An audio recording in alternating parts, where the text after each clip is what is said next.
You know, I was a kid from a council estate in Milton Keynes. My mum and dad split up when I was 2. I was brought up by my mum and my stepdad. How did your parents feel from that point then? I know my parents are proud of me, and, you know, from scratch to sort of 100 million turnover over per year. And that's why initially when you reached out, it's quite humbling when someone reaches out and says, look, I want to talk to you, I want to hear your story. But at the same time, I'm like that. Why do you want to hear my story? like what does it matter? I'm just a normal guy, you know? What's going on, people? Welcome back to the CEOCAST, the number one place for showcasing business and entrepreneurship. Now today, you lot joined me on a whole manifestation trip, because when I first started CEOCAST back in January 2020, there was a few names that I wrote down of who I really want to get on the podcast. Now, the man you see in front of me right now is definitely one of the first ones that I wrote down, and I'm so glad to be sat here at last. It's 2 years later, but it's all about timing, and I think right now, the time is right. So Simon, welcome to Urban Automotive. Let me do that little bit again. Welcome to CEOCAST. Thank you, man.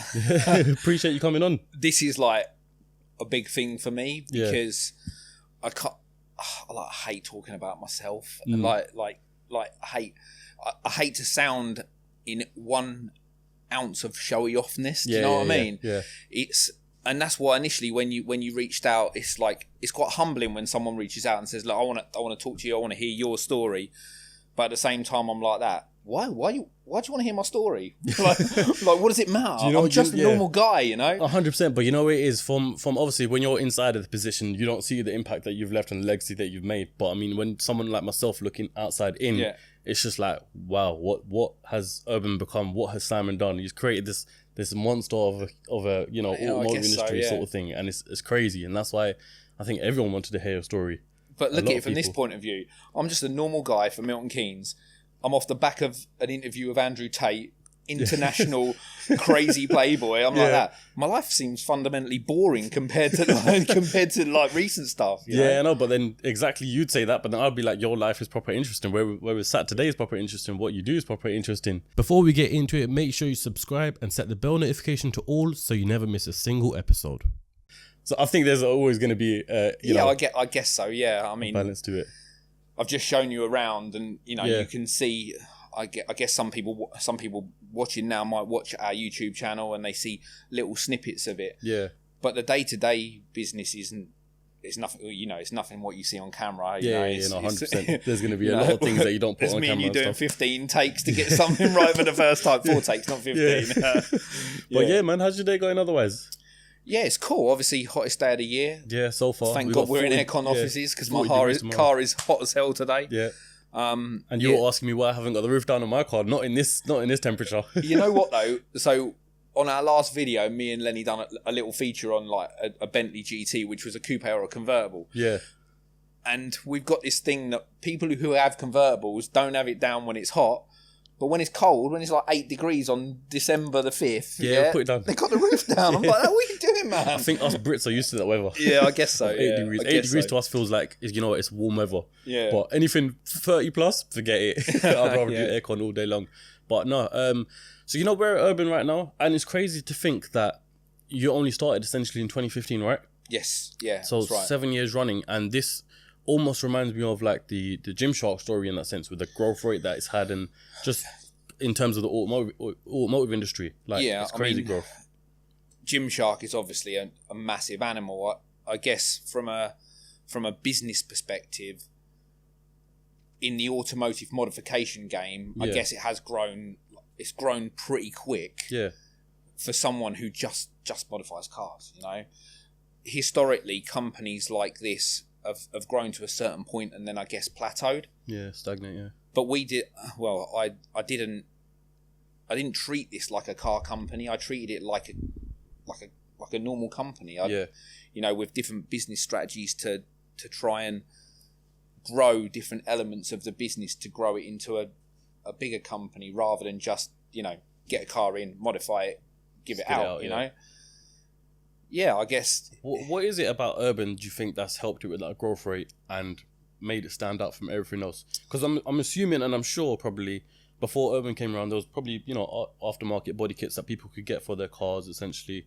So what makes Urban differ in that sense, and why do you think that it's had the growth rate that it's had? This episode is brought to you by Cinemas. Now, if you don't already know about Cinemas, I don't know where you've been, because they got some of the nicest and most long-lasting perfumes out there. One of my top favourites is the Arabian Nights oil, and just a couple drops to keep you smelling fresh the whole day. Cinemas have got stores all over the UK, so chances are wherever you're watching this from, they've probably got a store near you, and if not, they're also online based as well. So there's no reason for you not to get it. And if you don't know what fragrance you want to get, I suggest going to the store, checking them all out and seeing which one you like the most. So get your Cinemas fix today and use the code CEOCAST15 for 15% off your purchase. When we first started out, obviously I did what every other modifier would do. I would buy the parts from one place and I would just sell them to, you know, customers and sort of dress up their car.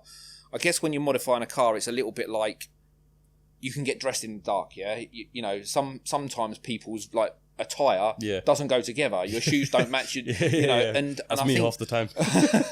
I think modifying a car is the same. Yeah. You know, if you're picking parts off a shelf, you can pick an array of parts, but sometimes they don't always go together. Yeah. Some people can't pick the right wheels for a car, and I think early on, I mean, the business wasn't even supposed to be modification.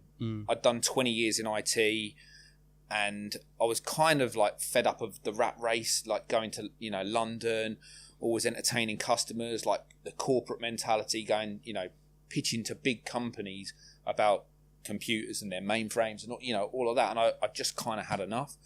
And the plan was sell a few cars and just have a much more of a lifestyle business where I could play golf, you know, be at home. So it was almost like the idea of doing it as like a side hustle sort of thing. No, not really. No, because I left my old job. Oh, you okay. know? So you left. You know, yeah. So I'd done 20 years in IT, and I just thought to myself, you know what? I'm just going to do something that's a little bit easier. I'll sell a few cars and play golf. Yeah, fair play. That was the simple part. I couldn't sell a car for shit. Yeah, I was working for my drive. I was buying C63s, S3s, and nobody wanted to buy from me. It was like a massive culture shock. Yeah. Yeah, you get people turn up, and by the time I'd bought a car for 25,000, by the time I'd marketed it for 30, and then gone down to 28, then gone down to 26, by the end of it, I was losing money on a car. And I just realised that it's a real tough challenge for someone that's trying to sell something from their home, or, you know, because a buyer of a prestige car really, they want the whole fluffiness around them. They want to walk in and feel secure that where they're buying from is safe, and, you know, where they're buying with their money is not. Money, So that didn't work. Yeah. So I tried that for a little while, and then suddenly there was I ended up buying a Defender, and we just picked an array of parts that kind of went on that Defender, and it sort of all just went together really cool. And it sold in like a day or something like that. It was like 1 or 2 days. Put it on Auto Trader and it'd gone. Like, whoa. You know, there's obviously a gap in the market for something like this that's semi-affordable for someone. You know, you had big companies like Twisted that did the Defenders, and they was considered like the king of the Defender modifications. Yeah, for sure. And I always aspired to be, you know, well respected in that sort of, you know, industry. I have a question for you, right? Yeah. I want to see if you'll be open to answer this. The first Defender that you sold, when you put the kit on it, would you be open to say how much profit you made off of that? Yeah, I think it was about £6,000 or £7,000. Okay, so that's quite a lot then, Yeah, it was good. That's what I mean. It was good. Yeah.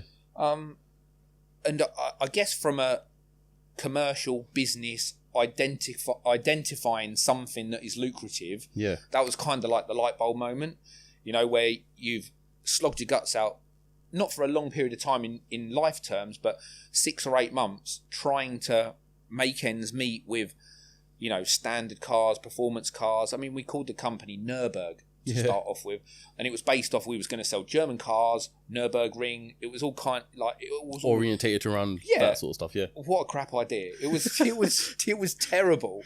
And then suddenly this Defender came along, and we was like, whoa! And then we done another, then we done another, then we done another, and it was only when we realised that specialising in something gives you a little bit more like weight with customers. You know, when they see 2 or 3 cars selling the same, then people start to buy into that. Yeah, because they know that you specialise in that one thing. That's right. And then soon after that, we ended up changing the name of the company. Yeah. So obviously, we needed to drop the Nürburgring from Germany if we were selling British Defenders, you know. Yeah.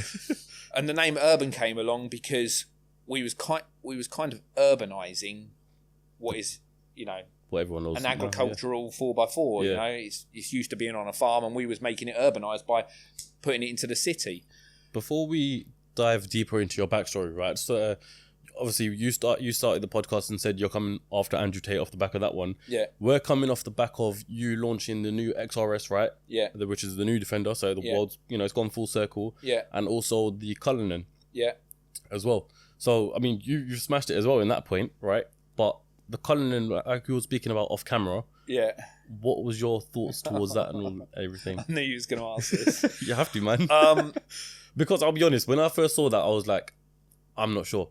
Yeah. I think a lot of probably people thought they either loved it or... The two cars you just mentioned, we've got our Defender XRS and our Cullinan. Yeah. So the challenge with the XRS was I'd always wanted to do a special edition car, but I was always scared that the brand was never strong enough to carry off a limited number run. Mm-hmm. We wanted to do one a couple of years ago with like the run out of the SVR, and it just never felt like the right time. With the popularity of the Defender, and then when they bought the V8, it was kind of like, you know what, this is perfect, because we did a tricky V8 before when the old Defender was out, and it was just the right time to launch that. And it was fantastic. We sold 22 off launch. We were only building 65. So we know full well that over the 24 months of the production, then we'll sell everything out. It's a success. It will be limited for the people that buy it. Some people will want to keep it, hopefully. You know, it's a bit of heritage from our journey. The Cullinan was a different story in that I knew I had to do something that was a bit of a marketing piece. Like, I don't think we'll make too much money out of the Cullinan, but it's almost like, look what we've done. Statement sort of thing. Yeah. And I went backwards and forwards for a year, and it's the first time that I've had a battering online, if I'm honest. Like you say, like there's mixed opinions. Mixed opinions is a nice way of saying, like you got caned, mate. That's what you're saying. You know, it was 50-50. Some people said, yeah, that's out there. It's this, it's that. We was very much focusing on capturing rappers from LA, who just want something so much of a statement.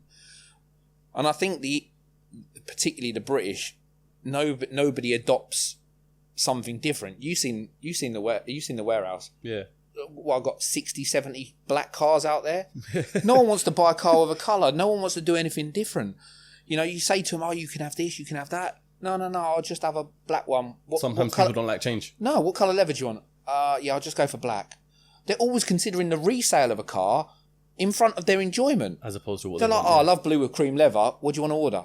Just black with black, please. You know, it's like we've got that boring mentality when it comes to buying cars. I love putting colour into the showroom, but yeah, it's really, really difficult. And the Cullinan was kind of a statement to say, we've got to do something out there. Mm-hmm.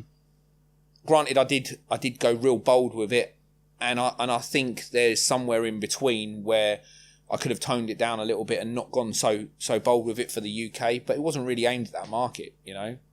So, I mean, obviously, to develop a kit like that, obviously, you know, a lot of finance has to go into it, right? Yeah. So, off the back of the launch, have you had any orders or, you know? So, we've sold 3 physical cars from launch. Yep. Yeah, and sold 3 kits since launch. Okay. The investment in a program like that is probably $250,000. Yeah, that's a lot. Big money. But look, we've gone from the beginning we were just talking about, you know, having a car on my drive with like parts that I used to buy from elsewhere. Yeah. And I think what you asked me, what makes us different from someone else, that I think the big difference is that we reinvested every penny that we made. Into the business. We bought parts, added them, made some profit, and the minute I could afford to develop my own kit, you know, it's not nice hiding in the background using someone else's kit and putting a splitter on it, and you know, using someone else's side steps and a wheel design that you found that no one knows about. You know, we used everything from everyone else. Mm-hmm. You know, it wasn't until you have enough money that you can pay someone £10,000 to pay for the tooling to make one wheel. You know, so we did a couple of wheels, you know, and that was our own IP. And that was a disaster as well because we used a factory that was rubbish, you know, and I had more warranty claims than... So this wasn't Boston at the time then? No. At the time, we used a Turkish factory.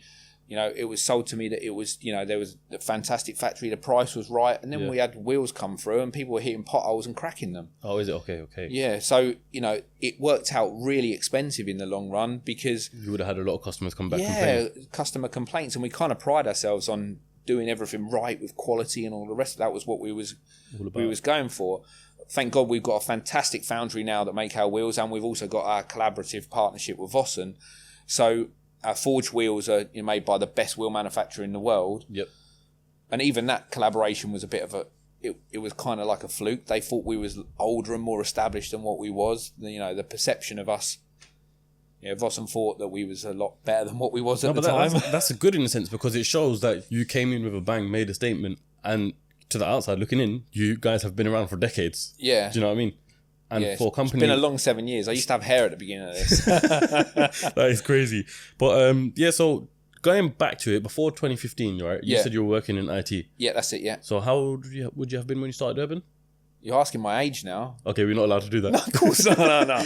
I'm 46, so what would that be? I was about 38 at the time when I finished. And I literally, from not the moment I'd left school, but I'd done a couple of small jobs when I left school, and then I got into IT when I was about 18, 19.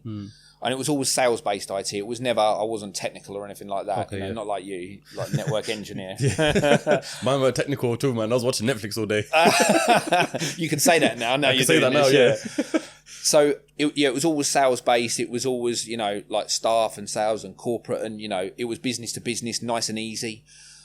Selling to retail is a lot harder than, what we do now. Personally is a lot harder than selling to businesses.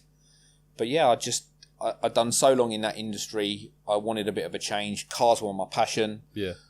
They're not my passion now. Why is that? Just because you see them on a regular basis, daily basis? I guess you become like familiar with them. I don't own a car personally. Do you not?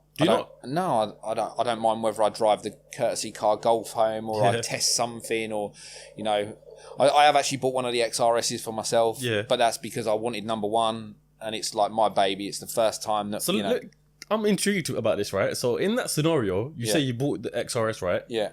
Did you physically buy it from Urban? Yes. Okay, so you wouldn't just take it? No, of course not. Okay, is it? Company's company, person's personal. Yeah, the company owner.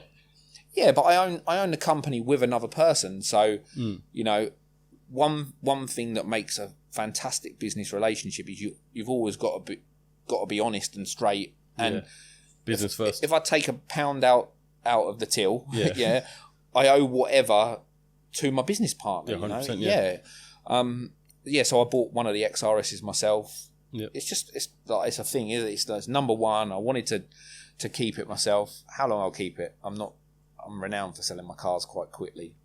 The novelty hasn't worn off yet. Yeah, the thing is, because, cars are coming out quite often, and you're obviously manufacturing and building a whole set of new cars. The Vogue's just been released. Sport's going to be released soon. Yeah. It's only a matter of time before, you probably get your hands jump into one of them. So we've already scanned the Vogue. Yeah, development's happening in the background for that. The Sport will probably see a car maybe in around about a month's time. Yeah. I'm thinking of doing something different this time. I'm thinking of doing a double launch on them. So rather than bringing one kit out and then the other one a few months later, I'm thinking of doing like a big reveal on the two new kits. But it's tough. What manufacturers are doing with cars and making them much more cleaner and sort of futuristic looking, it makes it really difficult for you to modify and change it. Yeah, 100%. The Cullinan's an example of that where there's such a fine line between making something enhanced or potentially making it not to someone's taste. Yeah. I'm not going to say ruin it because taste is subjective. Yeah, people are different. But when we've enjoyed nail it after nail it after nail it, there was always going to come a point where I potentially didn't appeal to everyone. And the thing is, your whole ethos is OEM plus, right? Isn't it? That's it. Yeah. So it's like you can't go too aggressive where it looks like just a whole different car entirely, sort of thing. Yeah, I mean it's an odd statement because yes, we are OEM plus, but our G-Wagon wide track is so far from OEM plus. But we've nailed beautiful. that. We must have sold nearly 100 kits globally. you know, and we've got a soft version of it, which we've probably sold double that. So that program for the G-Wagon is by far from OEM Plus, but it's worked globally, you know, in lots of regions. Whereas the Sport and the Vogue, I think you have to have that, you know, because trying to get drivers of the standard car to adopt what we do is probably the hardest bit. It's actually most satisfying when we get someone who would never even entertained modification. They're so purist. They're like, actually, it looks like it come out the factory. So I'm in. It's a difficult thing. See, I look at the Vogue, right? Because obviously you got that in there. And I think, is that the first one I've seen in person? Maybe. But I look at the body lines of that. The car's so smooth and so clean. Everywhere, and so front, back, everything's to like a point flat. where the tail lights are literally integrated into the car. Yeah. So I look at that and I'm like, what can possibly be done to this? I look at that the same. I've got designer's block at the moment. Yeah. I don't know how. Yeah, at the moment I don't know. So I think I was either watching your weekly or maybe when Yanni picked up his vlog, right? You were saying that there's not really much point doing the development now because they're not releasing or making that many cars at the moment for the I mean, with all manufacturers, car supplies at its all-time low at the moment. You know, component shortages, and then it was wiring looms, and then it's like there's so many shortages. If it's not one thing, it's another. Like we're waiting on I think 50 VW transporters, but there's no wheels. Oh. And I'm like that. I don't even need the wheels. Like send me them without, but they won't do it, obviously. But that's the biggest challenge is the fact that there's no cars. So when I say, you know, a Vogue investment in a kit's probably 120k, you know, and the Sport will be the same. Mm-hmm. So whenever we invest money into making a kit, there's got to be some sort of like timeline as to when we start to return our investment. You know, and if I spend all of the money on doing a Vogue kit now and then suddenly there's no cars for 6 months, we're not going to get any return until there's a free flow of cars. Yeah. You know, and if customers are having to pay above list, it makes the product so expensive. You know, our pricing model is not to overcharge. You know, so if a car's 100,000 and our kit's 25, the retail price from us is 125,000. You know, we don't have like fluffy tax on there because times are hard and things like that. We've tried to stick to giving customers value. Yeah, I think that's important rather than, you know, ripping anyone off. Yeah, ripping people off. Short term, you know, people will remember that. Yeah, they won't remember. Yeah, it's a good customer journey at the end of the day, isn't it? Of course, yeah. And even like where we are right now in like the spec room almost, if I was a customer, essentially, from what I could imagine, you would essentially walk me around. Yeah, that's right. Yeah, you'd walk around, you see the colours, the various wrap colours, the wheel designs, the leather. Yeah. We tried to make it, you know, much to the disappointment of the main manufacturers, we've tried to make it like we're an extension of their dealerships. Yeah. I'd like someone to come in here, know what base car they want, and then we would take them through the factory options. You know, do you want privacy glass? Do you want a panoramic roof, etc., etc.? And then we would place an order for their car on the manufacturer. But obviously, when times got hard with, you know, with the pandemic, we found challenges that main dealers wanted to limit the amount of cars that came through us and wanted to service their retail customers for. Okay. So yeah, that's been the most difficult part. That obviously our production has dropped down significantly over the last 24 months. And that's because they're cutting down on trade buyers and stuff.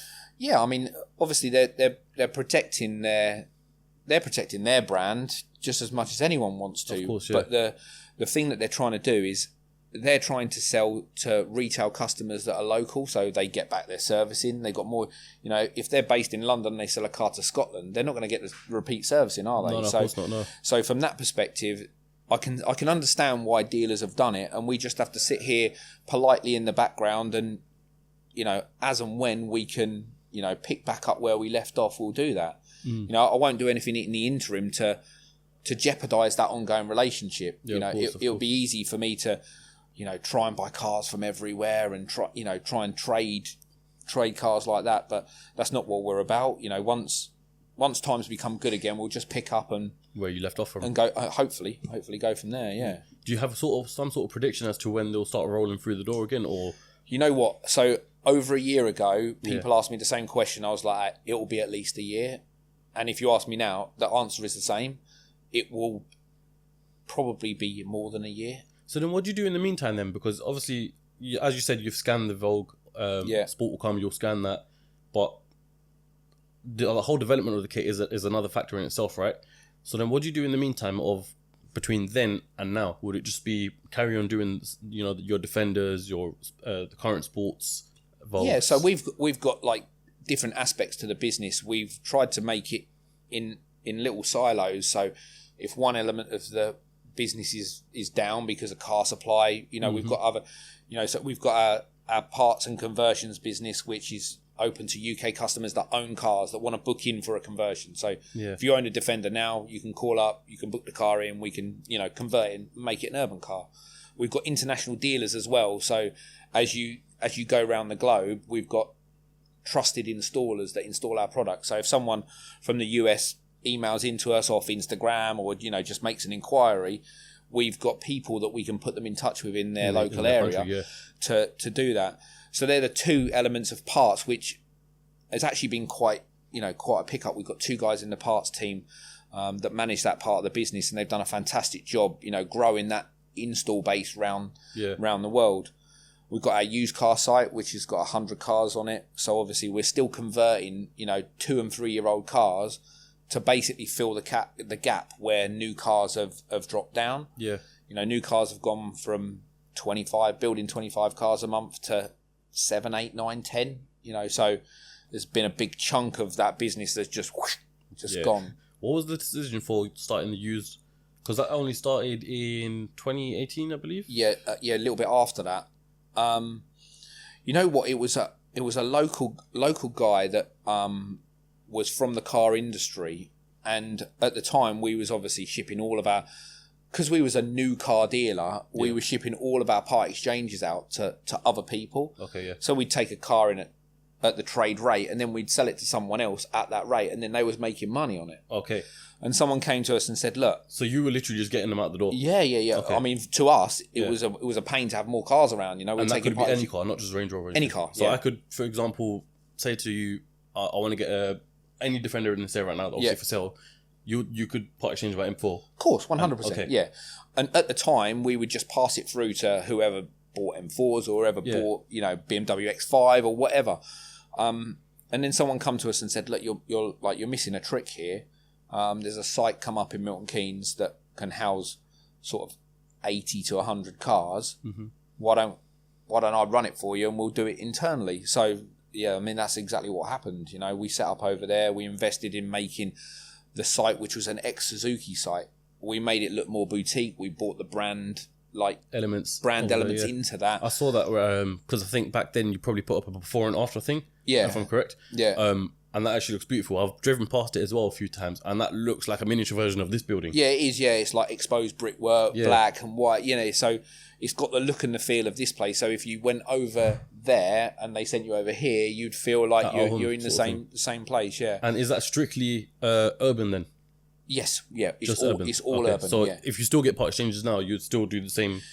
It depends. Obviously, if it's suitable for our used site, then we would keep them. Yeah. Yeah. But if it's something that we don't really specialise in, like a standard car or an SUV that's not in our range, then we would just pass them out to other people still. Yeah. Diving it back into your story, right? We were talking about the Defenders and how you were essentially getting off the shelf parts and sticking them on the Defenders. Yeah. And then the Defenders came. Land Rover announced that they're coming to the end of the production. Yeah. What was your first instinct then? Oh shit. That it was. We were. At that point, we'd obviously scrapped the C63s and the RS3s because we were rubbish at that, and we just built Defenders. Yeah, we had, I think at one stage we had like 22 old-shaped Defenders in a 3,000 square foot. It was like Defender Tetris every night, taking cars in, taking them out. Yeah. So initially we was like, oh my god, but the good thing about when they discontinued the car is we had 2 years of production. And for that 2 years, I think we had allocation of about 220 cars. Because the prices went up so much and we were still buying the cars at the right price, the margin in the cars just went ridiculous for 2 years. Yeah. And we saved every penny that we made and then basically pumped it into that was the time when we did the first Range Rover Sport kit, which we launched in like Audi Merlin purple. We painted the car, we took it to Goodwood, and it just was that the first Sport that you launched? First Sport we did, yeah. And that was the SVR, right? Or no, it was just a normal Sport. Oh, is it? That looked like normal an SVR. Sport, yeah. I was mad. Yeah, so and obviously we just put everything that we owned back into the development of that kit. At the time, the design of it was fantastic, but it went wrong. We forgot the parking. We forgot the parking sensor housings. Yeah. We forgot the washer jet. So we built this bumper and it didn't have washer jets on it. It's like, what an idiot. So what did you have to do in that scenario? So you had to scrap the tool. Okay. Yeah. So that was a £30,000-40,000 loss. Yeah. Because we'd forgot to put washer jets in. Like, this is a harsh lesson. Can't you just essentially... Obviously, I know for mass production it's different, right? But in that case, just screw some holes in, put some... Yeah, but we did that. And then you've got, like, washer jets that don't fit yet. Oh, okay. It was just... Yeah, it was a big learning curve in manufacturing our own parts. Yeah. Expensive. Probably spent double the amount that we should have done because we didn't know what we was doing. But with each kit, you learn more. I think we're about 20 odd cars into the portfolio now, which doesn't sound a lot, but over a period of time, it takes quite a long time to develop a kit. But you learn every time. We're still making mistakes. So how comes you went to the Range Rover Sport from the Defender? Because obviously that's quite a boxy, iconic shape, right? My first instinct alongside the Defender would be something like G-Wagon. Yeah, you know what? At the time, there was no G-Wagon out. Yeah, so the old one had been discontinued, and there was a big gap in production before they bought the new one out. I think the last one was 2015, maybe 13? Something like that. Yeah. So I think we would have been right at the point where we was in between. Okay. And I think the G-Wagon is kind of like a bold statement. Brabus are so synonymous in that area, and going up against someone like that, I think it would have just killed us. But with the Range Rover, there was a lot of other I say a lot. There was probably 3 or 4 other companies that did that with, a modern Land Rover. And yeah, I had the utmost respect for companies like Overfinch and stuff like that, where they'd really made a brand over 40 years. And that was kind of one of my goals to be as big and as popular as they were, Yeah. Very early on, we used to buy parts from Overfinch. When we was making Defenders, we would buy their wheels for our cars, to sort of, dress them up in a way that was desirable to people. Go with the look. Yeah, that's right. Yeah, the look was right at the time. But yeah, most certainly we needed to pick our route, and the Sport was definitely, and I thought, we'll just do the Sport kit. That we'll be able to survive on that. But then that was a success, so we did the Vogue, and then, so on and so forth. Spiraled on like a snowball effect almost. Yeah, completely, yeah. And then we did something that was a little bit off-piste, and we did the Land Rover Discovery. Yeah. And everyone was like, what are you doing that for? No one wants to buy that with a kit on it. Explain to me, what is like... I'm not the most clued up with Land Rovers, right? So the Discovery range, is that like essentially commercial range sort of thing? Well, no, it's not. So historically, the Discovery is the 7-seater car. Yeah. So it's like the family mobile one. Yeah, it's the family version. So that's why people were a bit critical. Like, why are you doing a kit for a family car? You've got a Sport and you've got a Vogue. Yeah. But at the time, the Sport, I think they'd only just bought out 7 seats, but it kind of wasn't family orientated. And some people who like practicality also like style. But really, the reason that I did that is because I knew that a commercial car was coming, and then it would be the only luxurious commercial car on the road. And I was thinking, once a commercial comes out, this kit's going to fly. And it did. We was building like 10 Discoveries a month. It was literally like one after the other after the other. So what is it about the commercial car that makes it fly? So basically, the commercial car gives you... in essence, it's like a work van. Yeah. Because it's got a commercial cabin in the back. It's a 2-seater car. So you could use that as business expense. Yeah, so full business use, fully M1 rated, so you can basically claim back all of the VAT, and then obviously fully expense your fuel. Yeah. So in real terms, it's a free car, because from a personal perspective. Yeah, of course, yeah, but then business perspective, it's a business expense. That's right. Reduce your tax bracket and everything. Exactly. Helps out in many ways. Yes. Come buy Urban. So then, obviously, that led on from the Discovery commercial. They've now done the Defender hardtop, which is the Defender version of that. And if there was car supply, that would without a doubt be that's our staple run rate. Build 10 to 15 to 20 of those cars a month. We're geared up, ready to do that. So the Defender right now, is that like another commercial vehicle? Or? It is. They do 2 versions of that, which make it commercial. But there is still the normal passenger cars. Yeah. There's the V8, which obviously we've used for the XRS. So they still do performance version. Yeah. They still do a normal passenger version. They still do 5 seats, 7 seats, 2 seats. So as a business perspective, right? Yeah. The commercial version and the normal version, yeah, is the exact same kit for you? Identical. Okay. Yeah. So that's where obviously people were like, why are you doing the Discovery? But it was only because I knew that it would fit on both cars. Our ratio to Discovery kits on normal passenger car to commercial variant is probably 10% passenger, 90% commercial. Okay, that's massive. Yeah. Massive so at the ratio. time, when there was no commercial around, people are like, why are you investing all that money in a kit when... But you knew you're going to get the whole rest of that market sort of thing. And there's been a few poignant parts, the Defender going end of life. And, we did really, really well out at the end of production because of the popularity of us, and we was an up-and-coming brand. You had lots of people doing it badly, and then you had Twisted who were doing it so well, but they were so expensive. And somewhere in between, there was always that customer that wanted the look, but wanted a little bit of value back. And I guess where we started off, that was always where we pitched ourselves.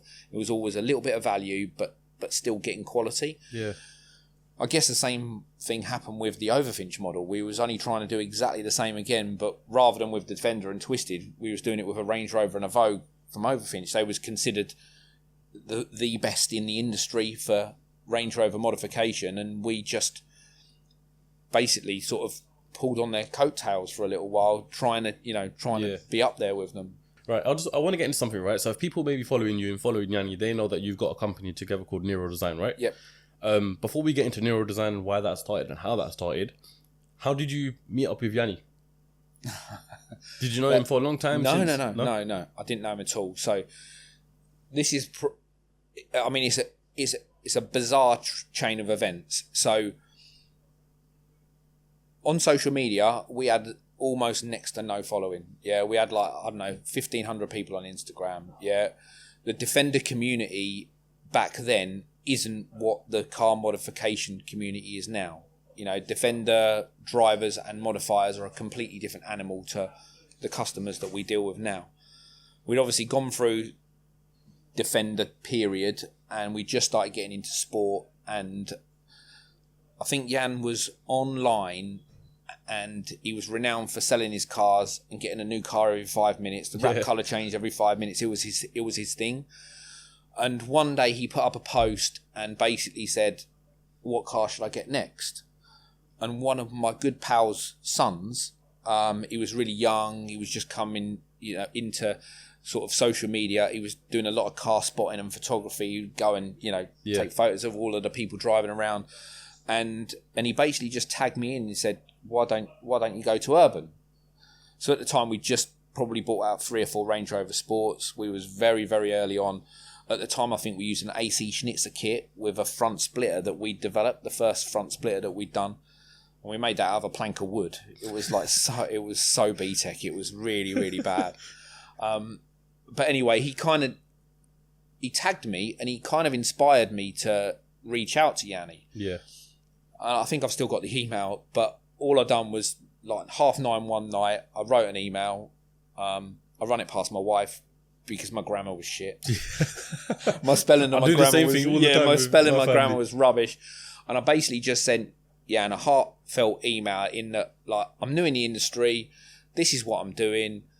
I can see that you're obviously a big influence in the industry. Yeah. Do you want a car? And I just basically offered him a car. Yeah. And I think what took him back was that someone was quite ballsy with he gets people offering him 5% discount, 10% discount. If you do this, I'll, it's also very still me, mm-hmm. Because let's face it, if someone comes to buy something off the street, you're still going to give them 5% discount. Yeah. If you want to do a deal, it's not really an incentive, an outright incentive to do something. Yeah, so I just said to him, look, do you want a car? I said, I'll give you a car for a period of time, free motoring, all of the rest of it. And that was kind of where I put my balls on the line from a risk perspective. up until then, I've not really taken any risks. You know, what was the worst that could happen? Someone runs a car for a year and I get nothing from it. But then suddenly we become such good friends. The relationship really worked together because he gave me a platform, and I sort of embraced it. And I think that's half the trouble. You know, his heart is so big, and he's helped out so many people. But sometimes they expect a little bit more than, you know. You can only the saying of you can only take a horse to water. You know, I guess that's relevant, because when he gives someone a platform, it's not up to him to basically hold their hand once he's helped. Yeah. You know, people like Daniel from Asheville, he's helped him out. Look at the guy smashed it. Yeah, fully. Absolutely killed it. Yeah. And I think from that perspective, you know, initially it was quite funny, right? Because we was only on 1,000 followers on Instagram. When Jan started to promote it, I was watching it like just going up and up and up and up. I was refreshing. It was going 500 more, 1,000 more. Yeah. And I think he took us to about 30 or 40,000 just off the back of, this is my boy, follow him, you know. And I guess the rest is, you know what? It's like I'm gonna call it the Yanni Effect, right? Because I met up with a guy named Sean from Inspirational Fires the other day. He had the same sort of thing because he done Jan's Fireplace. Yeah.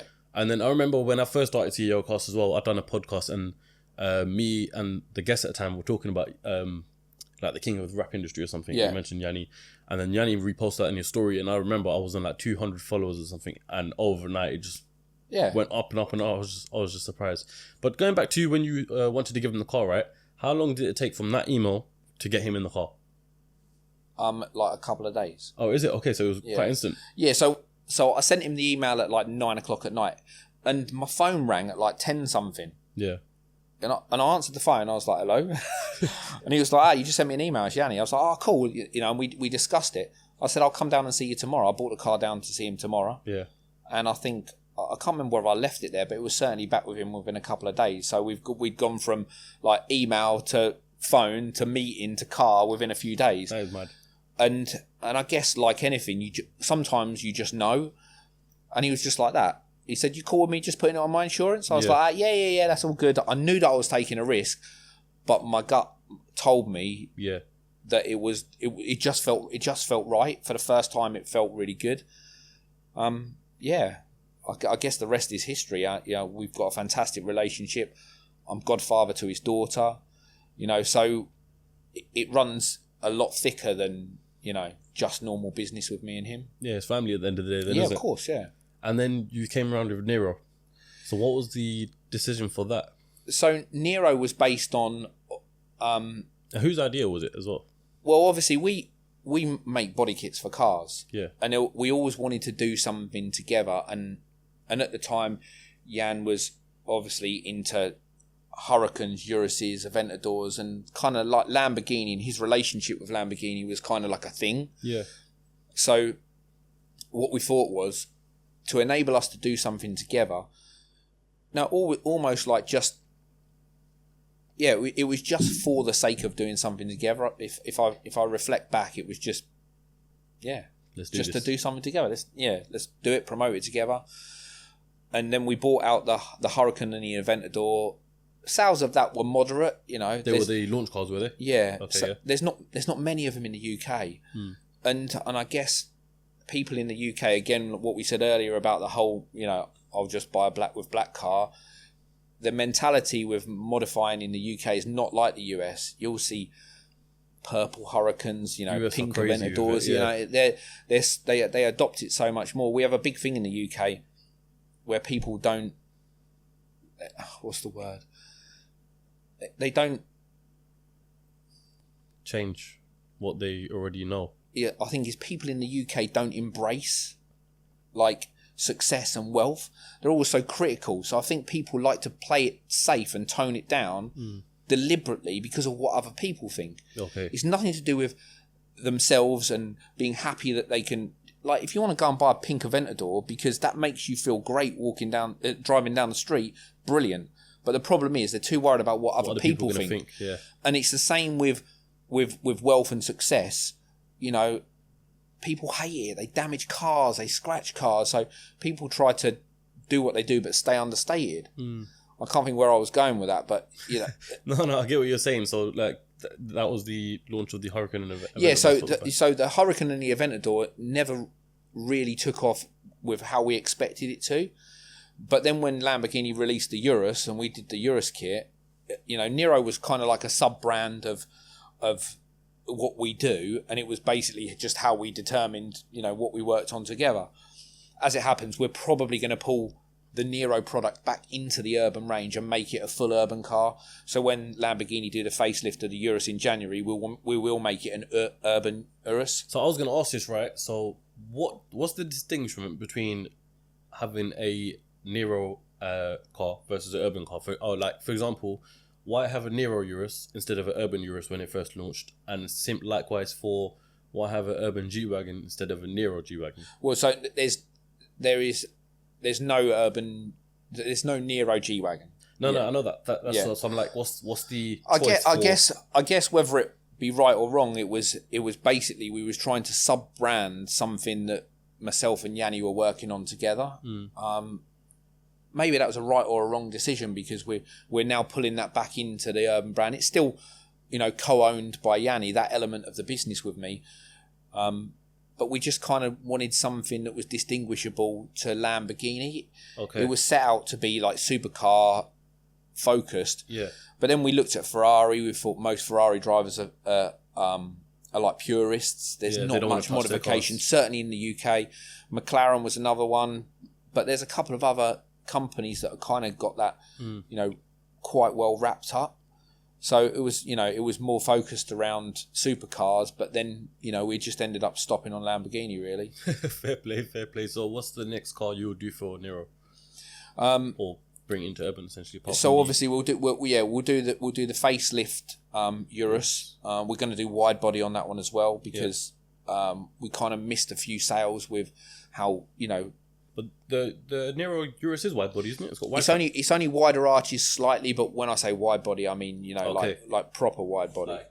So we plan to go complete wide body on the new Urus, but we'll do a soft and a wide kit, a little bit like we do on the G-Wagon. Yeah. But, you know, we'll run a wide track Urus, so it brings it into the wide track range. We've got a G-Wagon wide track, Cullinan wide track, and then we'll have a Urus wide track as well. And then going on some years, right? Yeah.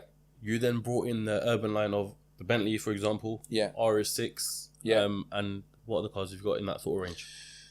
So we've got Bentley Bentayga GT. Yeah. We've got Mercedes. We're just about to launch electric cars with Mercedes. Yeah, I saw your video on that as well. Yeah, we're just about to launch electric cars. We've got the complete Land Rover and Range Rover range now. Yeah. We're bringing Audi sort of like performance models into it, all of the RS models. I think the thing with when car supply was going downhill, I was so glad that we went multi-brand. You know, you've got Brabus that do Mercedes. Yeah. Up until recently, they obviously changed. They just introduced Rolls-Royce and Porsche into their range. Oh, in Brabus, is it? Yeah, and for someone that's so ingrained into Mercedes, they obviously identified that having all your eggs in one basket is potentially a mistake. You know, and when car supply went down and we went from, you know, reduced car supply across all of the range, I was so glad that we incorporated Mercedes, Audi, and because you're now no longer relying on just the one brand. That's right. And I think if we was just Land Rover, we wouldn't be sitting here now. You know, we would have stopped trading. And I don't know how anyone that just does Land Rover and Range Rover product would have survived through this. You know, testament to the people that just do that and have survived. Do you ever think about a time if you, let's just say theoretically, hadn't have come out with the Range Rover Sport Kit and continued with the Defenders, even though they had discontinued, but obviously you'd probably still get customers ordering the parts and whatnot. Do you ever think about if things went that way? Yeah, I mean, if we'd have just carried on doing that, we'd be a small company of like 6 or 7 people operating out of a small unit and just doing random modification jobs on old Defenders. Yeah. But that's kind of like, that's not what I'm about. I had to diversify when that happened, and I'm glad I chose the path that we did. And then, you know, the decisions like that come frequently. You know, when we'd exhausted the Range Rover range, I knew full well that there's a period of time when the Sport and Vogue obviously the old model slows down and we're waiting on the new model, we've probably got a 2-year gap. So if that was the driver for me to make up other models, because if we had 2 years without Sport and Vogue, again, you know, especially when you've got overheads, we chose to, rather than go to the outsource route, a lot of other modifiers get other people to make their product. Yeah. You know, we invested in a 13,000 square foot facility to make the carbon ourselves. We've got our own body shop. We've got everything in, you know, we've got 100 staff over 100,000 square feet. So we make everything ourselves. So at the point where there was a drought of cars, if we was reliant on Land Rover and Range Rover, then we would have been dead. You know, particularly, you know, throughout, you know, the latter part of the pandemic, it was, you know, car supply dropped down really, really low. Yeah. I have a question for you, right? I was reading this on your website, and obviously it's like almost like a signature thing for you guys to do carbon, right? Yeah. So you do carbon fiber instead of like ABS plastic. Yeah. Right. What difference does that make, and why? Because essentially, obviously you paint over the carbon fiber sometimes. Yeah. So to me, obviously you probably Makes know the no difference. difference. To me, I don't know the difference between plastic and carbon fiber. And obviously, I'm assuming carbon fiber is a lot more expensive than so you've got different ends of the spectrum. So ABS plastic bumpers are extremely cheap to manufacture because it goes into a big press, shoots the plastic. It's done. It's cheap. You know, a bumper probably costs £100 to make for a manufacturer. Okay. Yeah, but the tooling is expensive. It's like probably £500,000-600,000 just for a bumper tool. You got to think it's a big block of aluminium. It's huge, you know, and the mechanism to create that is very, very expensive. Yeah, because it's like a press, isn't it? Yes, yeah. Okay, so it's a left and a right. It's like you see it how it's made. Yeah, that's it. Yeah, that's right. Yeah. Whereas carbon is not the opposite, but the tooling is a lot cheaper. You know, so for a whole car, we're talking £120,000 for all of the tooling for a carbon version. Is it not a press or no? So it's a single mold which basically is laid up by hand. Okay, and that's the downside, that obviously it's made by hand. So in one sense, you've got the handmade element to it. Yeah, element to it. So everything's handcrafted, it's hand trimmed, it's hand prepared, it's painted. So end to end, it's made by hand. But the labour is much more intensive, cost wise, than pumping, you know, a single plastic bumper. That can go back and forth. Yeah, that's right. So, you know, just the internal cost of us hand making a bumper is probably £1,500 versus £100. Yeah. So then when you've got a front bumper, a rear bumper, that's where you get the increased price of a handmade product versus a production product. Now we do make some parts in plastic now, where we've got some good factories that are making, you know, things to OEM standard, like a spoiler and things like that. Because you've got that on the EQS, right? That's it, yeah. So we've got slightly wider arches and a 2-piece rear spoiler, which will be made out of plastic. But again, the tooling for that's nearly £100,000. So you've got to sell a lot of spoilers to return your investment. So things like that do become a risk. But as you change and the business evolves, sometimes you have to make that investment because you're going for volume-based sales rather than low volume sales. But then in a case of like the EQS, right?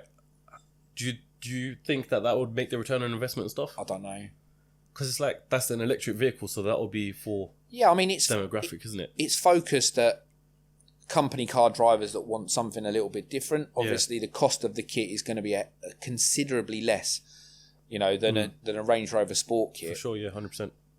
But the idea is that, you know, it's an in and out product that enables us to sell volume and get the brand out there a little bit more across different platforms.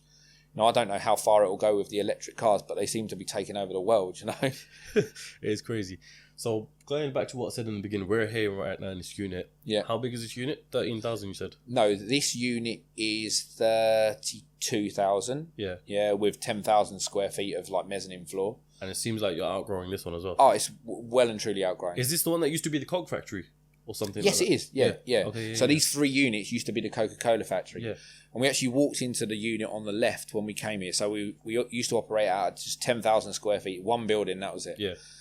And we came here and the building next door was 20,000 square feet. and this was 30, and we went backwards and forwards between the two, and we thought we was being really like crazy, like getting like this going unit. over the budget sort of thing. Yeah, this 31. But as it happens, we should have took all three. I should have took everything because we've now got 2 stores round the corner, which is another 20,000 square feet, and a carbon fibre facility as well, which is another 13,000. So now we've got quite a disparate, business all over the place, and we're travelling between places all the time. Well, I suppose that's how like some manufacturers do it as well. Because if you go to like some of the manufacturers in Germany, they've got like the wiring looms, electronics department there, and then across the road they got bodywork, and it's all scattered all over the place. I wish it was that easy, logistically. But I guess the next move for us is in 5-6 years' time, when all of the leases come up for renewal, we'll look to consolidate that and move into sort of like have our own business park, like which houses everything all in one location. Yeah, and going back to it, right? And this just reminds me of it. You mentioned how the UK they don't want to do so much to the cars because they care too much about what other people think, right? Yeah. In America, it's all do as you like. Look at me, sort of thing, right? Doesn't it ever come across your mind to maybe open up Urban in America, as in taking the whole HQ there, because it allows for endless opportunities, different specs, making setting the levels of that, because you're getting people who respect the cars in the craziest specs ever. In America. We get a lot of inquiries from America, and the challenge has always been the shipping of the product there. Yeah. Because if someone wants a body kit, it's a huge box. Yeah. It costs £3,000 on top of the body kit to send it there. Yeah, for sure. So what we've done recently, we've just entered into a big partnership with a company in the US who's going to become our distributor, and we've got probably 3 or 4 containers of product going over in the next few weeks. So that's our first venture into the US to have stock on the ground. Yeah. That should make a huge difference to us. If we did set up in America full time, we'd probably base it in LA or Miami. Yeah. Obviously, Vossen are our friends in Miami, so we would like to be near to them. And let's see how the next year goes with the stock being on the ground. But the hardest thing that we've had to overcome with America is the logistics of getting product there, and on a 1-by-1 basis it just doesn't work. When someone wants to order a spoiler for £500, it costs exactly the same amount to ship it. It kind of puts them off the sale. So that's been a challenge, but watch this space. That's coming very, very soon. See, this is crazy because, like I said in the beginning, everything that we've just discussed in this podcast so far, in a time frame of only 7 years, it's crazy. But to you, it's just like, I guess from a personal perspective, I've been here and watched everything, watched it grow. It's like I make my decisions fairly conservatively in that my risk.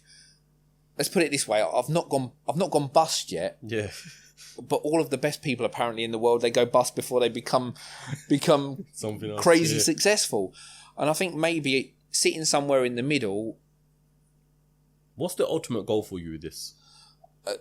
The ultimate goal for me is to leave some sort of I'm getting goosebumps thinking about it. Yeah, you have to, man. Yeah, is leaving something that's a bit of a legacy. Yeah. In that, like Brabus will be a legacy. It's the ultimate Mercedes tuner. It's respected. It's a global aftermarket tuning brand, and I think there's a few of us that are sort of trying to follow in those footsteps. There's us, there's Novatech, and there's some people that will be considered that, and that's what I guess that's what I want to leave behind. Yeah, I want to be successful for my family. My family mean everything to me. I'm I'm quite a quiet guy, and it just took me 2 years to come and talk about this, and I appreciate your time. Yeah, it's a big thing for me to talk about that, Yeah. And before we wrap up, I just want to ask, right, in your perspective, your experience, obviously with everything you've created and the knowledge that you have, what do you think are if you had to wrap it down to 3 main elements that put you where you are today, what is it? So the 3 main elements are the assistance from Yan. Yeah. Obviously, that's one of the biggest drivers for our changing customer base, our popularity, and and like a quick, sharp lesson in social media and how powerful it can be to you. The other thing is my support network. You know, I was supposed to stop the hard rat race in IT and come into a job that was nice and relaxing. And my wife has supported me through all of that, even though I've turned this into a monster and not been at home as much as I expected to be at home. And then obviously, most importantly, is my business partner here. You know, the merger between us and the carbon company and creating a single company was one of the best moves ever, because, you know, two wealths of knowledge, my business background with IT and his manufacturing background, the synergies work really well. So I guess those three things are, basically the input, From the audience, myself, we know Lenny works here, right? Yeah. We've heard the story from Lenny as well on like a podcast, and I believe Yan said it as well, where them two are friends, and Yan said to you essentially that give this guy the opportunities. Yeah. Right. What was your what made you, you know, give the opportunity? Because sometimes not a lot of people would give the opportunity like that. Well, obviously, I'd met Lenny a couple of times, and as a person, you know, at the beginning there was a little bit of like risk and benefit at the same time. Yeah. Because obviously Lenny had a big social media following as well. Yeah, so Lenny the geezer. Yeah, that's right. Yeah. He's tried hard to drop that, but also tried hard to capitalize on it as well. Yeah. And I think I was just learning about social media, that my following was going up. Yan was giving me that intense course in that. Then Lenny came along with a big following as well, and it felt right to be able to give him the opportunity and capture, you know, another new audience from a character which was obviously very well liked by his social media following, but also a real switched on guy, and he wanted something that was more of a career rather than a job, because he spent most of the time on his job focusing on his social media. So it kind of just made sense for him to be able to use that to better his career. Yeah, and I think he's done a fantastic job of that. You know, he's kind of like my right-hand man here. He's a brand ambassador for the business, you know, and I would hope to say that he's glad that he made the move to come with us, because it's made him, you know, a polished professional as well as a character on social media, and I think he gets a nice balance with the two now. Yeah, no, fair play. That is amazing when you say it, to be fair. Yeah. I want to get him on the podcast so soon to maybe we'll dive deep into that one as well. Because it was because from what I've seen online, I mean, I'm pretty sure 99% of the videos he was making, he was in the van or something. Yeah, he was in a van, mucking around, taking the mickey out of people. Yeah. So it was like comedy sort of stuff. Yeah, it was like meme sort of comedy sketches. Yeah. And I think it's probably a shame on one hand that he doesn't get to do that now, but you have to keep up an element of professionalism. Yeah. You know, if he's doing a comedy voice and a joke and mucking around, who's going to take him seriously when he's selling a 250 grand car? Yeah. So there is that balance. You know, social media can be fantastic. It can also consume you. You know, 100%. You know, like I got my first battering the other week, and I'm literally on the phone to him. I'm like, what am I going to do, man? You know, it's just like, it can be so brutal. And I've probably had an easy ride up until now, because I don't put myself out there too much. Do you run the account yourself, Urban? I still run the account myself, yeah. So I've run it since day one. How comes? I don't know. Because obviously you got a social media team as well. So I just, with that account personally, I've just always had control over that. You know, I dip in and out of it personally. Obviously, we've got the YouTube channel now, which is doing really well. Yeah. You know, and making that transition from someone that was a bit camera shy to, you know, having to, like you said it, you have to perform a little bit, don't you? Yeah, sometimes of course, you have to, you bring out a character of yourself that's not generally always your character. Yeah. I think a lot of people who are on YouTube, I think I could say this to a point where it's kind of true, that what you see on camera, it is, as much as it is them, it is obviously for camera. You know, some things are made for engagement, audience purposes, whatnot. Yeah, I mean, what you see with me and Lenny in particular, we have that laugh here all the time. We get the job done. We're professional. We do a great job for customers, but we have a great relationship. Lots of like laughing and joking. Yeah. This place is, you know, we have a fantastic group of staff. You know, there's 100 people, and I would like to say that, you know, 99% of them love working here. We've got a really relaxed, you know, ethos with work, but the job gets done. It's done properly, and we have a good laugh while we're doing it. You know, as it is business after all, not everything's a smooth ride, right? Yeah. So I'm pretty sure you probably had some bumps in the road, some obstacles that you've had to overface, some struggles. So tell me a bit about that. I mean, if I look at it as a whole, business for us has been fairly, you know, fairly. I mean, you say it's gone up quite quickly, which it has in the period of time that we've been doing it. The challenges are what people don't see really. You know, when you're growing at the rate that we're growing at, you know, a couple of months ago, we've gone from money in the bank to no money in the bank when every car that you've ordered turns up at once. You know, and you've got to manage that. The management of cash in this size of company now is a real challenge. You know, and you've got to be very, very careful not to bite off more than you can chew. Yeah, I mean, that's probably the biggest challenge we've faced with such huge growth. You know, is managing all of that. You've got to continue to grow, continue to order more cars, but more cars means more money, more expenditure. And if they all come at the same time, you've got to get the cars in and out, trying to build things quickly, but still with quality. You know, they're the biggest challenges we face. And essentially, if I had to assume, you'd want to be the first people, like when a car comes out, you'd want to be the first ones on that. Am I right? Or under normal circumstances, yes. Yeah. You know, if cars were fluid at the moment, then, you know, we would probably be sitting here talking about the Vogue kit because it's been out maybe 4 or 5 months now, and we would, you know, we would want to be first to market. The only reason that we haven't on this one is just because, you know, the lack of the cars there. Yeah, it's just due to timing at the end of the day, isn't it? Yeah, it's definitely due to timing, yeah. How do you balance for yourself family time, off work time and work time? I'm always working. Well, I say I'm always work. I always used to be always working, but we do get some downtime now. One thing that's happened during, you know, these last couple of years, we stopped opening on Saturdays. You know, we used to be open on Saturdays, and a lot of people were a little bit more afraid to go out, and it just basically switched stuff off. So yeah, we don't open Saturdays and Sundays anymore. So I do get some family time at home. I try and balance it. I try and balance it with nice holidays with the family and stuff like that. So we do get a little bit of time away. During recent times, my team around me have really, really stepped up. Yeah. You know, I don't do so much day to day. I've probably learnt to not stick my nose in day to day. It's probably more the right saying, you know, because being such a bit of a control freak, you know, always wanting to see what was going on with stuff. I've just learnt that sometimes you don't need to be involved. Yeah. You need to let people get on with it, learn, make mistakes. And I think that's probably, from going from small business to big business, that's the hardest thing.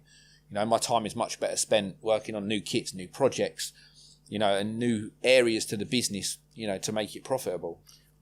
Going to what you said there about the teams, right? Yeah. Would you say you consider yourself to have a team outside of work as well? Like people that you hang around with that constantly develop and... No, not really. I've got friends outside work, but the majority of my time is spent with my family. You know, I like to do some social things. I like to play golf. I like to go out for meals. So you got your golfing then? Yeah, that's right. Yeah, I'm not very good at it because I don't play often enough. But yeah, for me, it's just, I guess it's more about just spending quality time at home with the family and just going out for nice meals and stuff like that. Have you got any kids, if you don't mind me asking? I've got a daughter. You got a daughter? And a granddaughter. Yeah. Fair play. So then, how old are they? My daughter's 21. Oh, is it? Okay. Yeah, and my granddaughter is just 3 months old. So being your daughter, for example, 21 years old, right? Yeah. When it comes to her career, do you give her a bit of a push, or do you tell her, do as you like, follow your dreams? What's it like? God, you're asking a question now. Yeah, I'm interested to know this. I haven't got any kids, so I can't. I was always like, my wife was always like, she'll do what she wants to do. She'll do what she wants to do. And I'm like, I'm always business analysing everything that she wanted to do. Mm-hmm. So if she said she wanted to be, you know, a makeup artist, I'm thinking, how can we scale that up?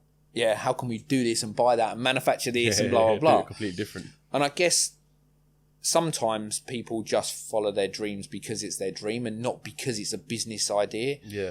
And I think I needed to learn that a little bit as well, because it doesn't always have to be a big business. It doesn't always have to, be pushed that way. My daughter's a fantastic makeup artist. She does like theatrical makeup and like special effects. Okay, yeah. She's done some work for BBC and Holby City and stuff like that. So she's done some real cool stuff. Stuff that's not going to, unless you become the next sort of, film Steven Spielberg, sidekick. I see what you're saying, though, but she's done some really creative, amazing stuff. She's super talented. I love her to bits. But I've just learnt that I probably shouldn't try and push that into a business, because she'll find her own way. Find her own feet. She doesn't like cars, and she's not going to run this place. I think that comes from both sides. But yeah, I guess. I suppose, as you said, you're thinking about scalability. Yeah. And with your experience, what can you do to scale it up?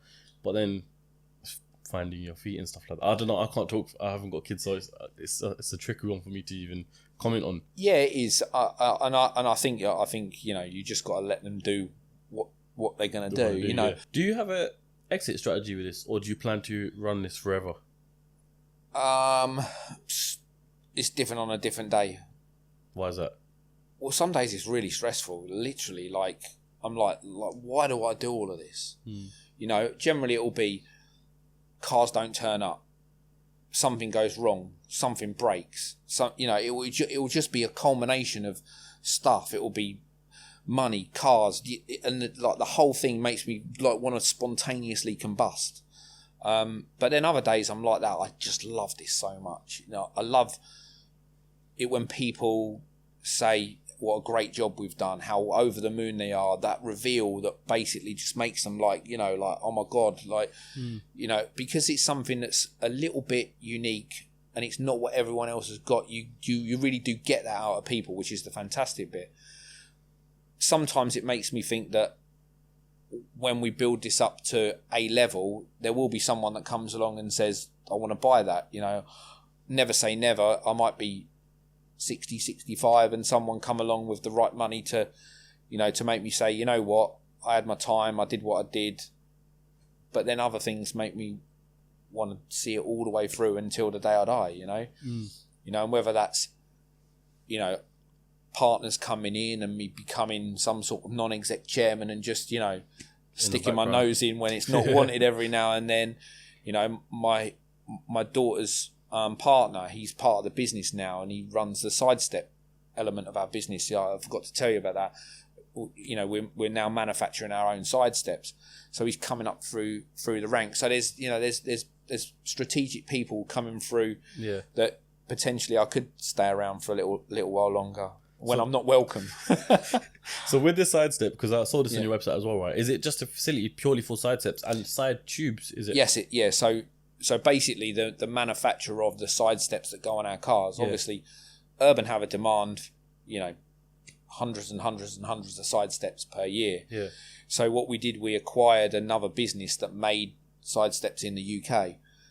So we've taken over their assets and we're starting to sell to their customer base and to retail. It's going really, really, really well. Obviously, UK made quality side steps that sort of don't fall apart. They're not cheap imitation ones from. So the ones previously on the Range Rovers that you have, were they not Urban? Like they were. They wasn't, but they was from the company that we've acquired. So we've always used those side steps. Yeah. Yeah, and the couple that owned the business, they were reaching retirement age. Yeah.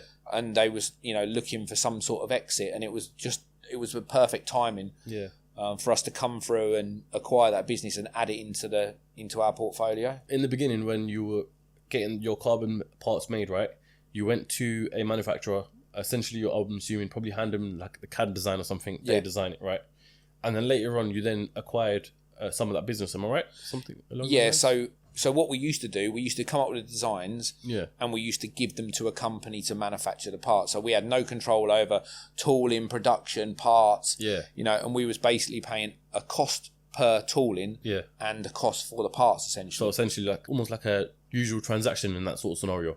business to business transaction, business, and that was Chris you just saw. He's the one. So we would basically go to him and say, we want you to make this. Yeah. He would quote a price to make it. Yeah. And then he would quote a price per part, and it just soon become apparent that there was no point in we accounted for probably 85% of the business that they was doing because we consumed so much of their workload. Yeah. It just made sense to come together and make it one company. What difference does that make though? Control. It enables you to think on your feet. So the second that we've run out of Range Rover Sport kits, if we're currently making Vogue kits, we can switch to another one. It's just a case of doing that. You can't ring a company that you instruct to make product for. You can't just ring them and say, don't do that, do this. Yeah, do ours instead. Yeah. So from that perspective, it's just control and being the fastest to market. That's the real thing about having the CAD, the design, the tooling and the infrastructure in place. When something comes out and we want to be quick, we can bring out a body kit within 2 to 3 months, which is super fast. So the company that it was, right, do you guys only make carbon for Urban now, or do you still, take on other companies that want to We do carbon? some white label projects that we make for other people who do this. Yeah. It's very small now because of the demand, we still outsource on a regular basis our paint requirements and, our some small carbon components that we just don't have the capacity to make. All of the big complex stuff that like G-Wagons, Cullinans, etc. We keep all of that in house just to make sure that we can see the quality through on big expensive kits from end to end. Fair play. I have a question for you, right? So in the beginning, you said that you watched the Tape podcast, right? Yeah. All right. In there, he said that he believes that people who say, I can't remember exactly what it was. People who say that you should follow your passion as your career are wrong in that sense, because what they're trying to say is that you don't have to be motivated. Now, you clearly followed your passion, followed your dream. What's your opinions towards that? I think you've got to be passionate about whatever you do. It doesn't have to be your passion, but as long as you're passionate about business is a passion of mine. I like business. Yeah. I love cars. But you like business just as well. I love business as well. I love the challenge of being able to add new strings to our bow, bring in new revenue streams, protect the business. Some might say that I haven't made enough mistakes to turn it into a monster, because most people that go bust generally come back fighting harder and things like that. And I've been fairly conservative, but the challenges that we've done to grow different areas of the business have turned this into a strong business that has the buy-in of the public, our customer base. Obviously, if you're going to buy an aftermarket modified vehicle and someone's going to put their name on it, they don't want you to go bust. Because if you buy a car that's 100,000, we charge 125 because you want to modify it because you want it to be an urban car. If we went bust next week, that car would be worth 70. Yeah. So people are buying into the stability of our business, and, you can see on Companies House, you can see that we are a strong, stable business with an infrastructure in place for longevity. If we took maverick risks, that would put that in jeopardy. So I guess it's just like at this point, that you could do a special edition XRS because you've got everything to back you up in that sense. Yeah. We've got something in place that gives us the ability to do that and stand on it. Yeah. How much does it? I don't know if you want to keep it on camera. How much does the XRS go for? 165k. So exactly in a scenario like that, if God forbid you went bust, that would be worth. Yeah, plummet back down to 100k. So someone would, someone's investing in the brand because of our brand strength. Yeah. At the beginning, I was really, really dubious about putting our name on the car. And my wife was saying to me, Simon, you've got to have confidence in the brand. You've got to put the name on the bonnet. You've got to show that it's your car, it's your creation. And I was like, no. I was all scared. Then Yan said it, and I did it, and she gave me a bollocking for. She was like, "See, when I told you to do it," but she was right. Your wife seems like a massive support You're a massive support system in that sense. Yeah, I run things by her, you know, on a regular basis. Some of the guys that call her the real CEO. Yeah. Maybe you should have her sitting here. Do you know what? It's just like the household at home where I'm like, you know, whatever, you know, your dad does or something like that. That's one thing, but the real boss of the house is always the mum. Yeah, that's right. What I mean? Yeah. So it's like it's one of them ones. Yeah. So I think her input into what I do is a great driver for me. Yeah. But the question, you know, following your passion. I guess if you only followed your passion and you didn't have a business acumen, you could get distracted. Yeah. And I guess that's where Andrew was coming from, in that, you know, you should have a knowledge and understanding of how to turn your passion into a business. Yes. And go through the business route. Yeah, my business is based on my business experience. Yeah. It's nothing to do with cars. Yeah, it's all structured around what I learned when I had a previous business. Yeah. You know, I didn't come in here and go, because it's cars, I'm going to change my ethos. It was done. Buy a product, make margin on a product, and then move to manufacturing of a product, which obviously is a richer margin. So you've got more money to invest back in the business. You know, when you buy something that someone else manufactures, there's an extra cost in there. Yeah. When you make something yourself, you strip that margin out, maybe from 2 or 3 people in between. You've got a distributor, a reseller, you know, and there's shipping and margins. If you make it yourself, you strip that right out. And that was always where we wanted to go to. We wanted to be a manufacturer. Just because we sell cars, we sell used cars, we sell parts, they're all of the different strings to our bow that give us the strength to be a solid company. You know, they give us the ability to pump more money back into the business to make more products. Yeah, of course, isn't it? Yeah. You mentioned there previous business. Did you have any previous businesses to Urban? Yeah, so I was in, like I said, I was in IT for 20 years. So was that your company, the IT? I owned it with another guy. Oh, is it? Okay. Fair. Yeah, so I got an exit from that business. Yeah. You know, amicable. We still speak. We're still friends. Yeah. You know, we have dinner every now and then. He buys cars from us now. You know, so yeah, all things don't have to end badly. You know, it was just a period of my life. I gave everything to my previous business. You just wanted a change. And I just wanted a change. I was a minority shareholder in the previous business, and obviously I wanted something more for myself. And it was the right time to do that. I don't think I could do it again now. You know, I've got too much invested in this place to... I do want to concentrate on different businesses and diversify, and maybe some different market sectors and stuff like that. Because the thing is, you know, they say by 2030, right, it's going to be purely electric cars. I suppose if you're working on the EQS, for example, and then, you know, essentially you'd have to diversify in terms of different cars. You can easily make a kit for an electric car. That's not... Yeah, of course. Really, I mean, we've tried to make our electric proposition a more soft kit orientated, rather than changing.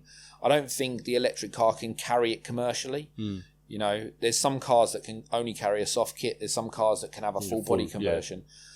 Will we be electric by 2030? I don't think so. No. There's not enough infrastructure. What do you do if you live on a terrace street? Oh, you talk about the UK in general, right? Yeah, now? the UK in general. No, I don't see infrastructure. I don't understand how they expect people to go to a petrol station, wait there for an hour or something to charge up the cars, because you can only fit 5 electric chargers at a petrol station. That's right. And if you live on a street, what are they going to have? Wires just coming out. Like, pop up PowerPoints out the floor, or maybe wireless chargers on the floor. I don't know. I reckon they'll come up with some sort of biofuel. Yeah, because I think F1, their current cars, I believe they're running on hydrogen based or something like that. Yeah, something like that. I don't even know whether electric's the future. I mean, I'm not skilled enough to comment. You know, I make cars look pretty. You know how the fuel of that car is different. Is governed by someone else. But I just don't. I can't see the infrastructure in place for us to make the full transition. And then if manufacturers are allowed a limited run of vehicles, and you know some of that's high powered petrol engines, because petrol heads still want to buy that. That's where we'll focus our business. Yeah. You know, I guess if you as an exhaust manufacturer, it might be a different scenario. Yeah, because we can adapt. You know, we can adapt to the changes that are thrown at us. There was a company, I can't remember what it's called. I remember seeing it in what's that motor show they're doing at NEC in Birmingham? Autosport, I think. Autosport, yeah. I remember seeing an exhaust company, and they came out with an exhaust it wasn't actually an exhaust. It was like a big speaker that you put on the car. Yeah, it's called a sound box. Yeah. So you can basically make your electric car sound like that. Yeah. Because I remember they had a Tesla show car there. And that's it. Yeah. What?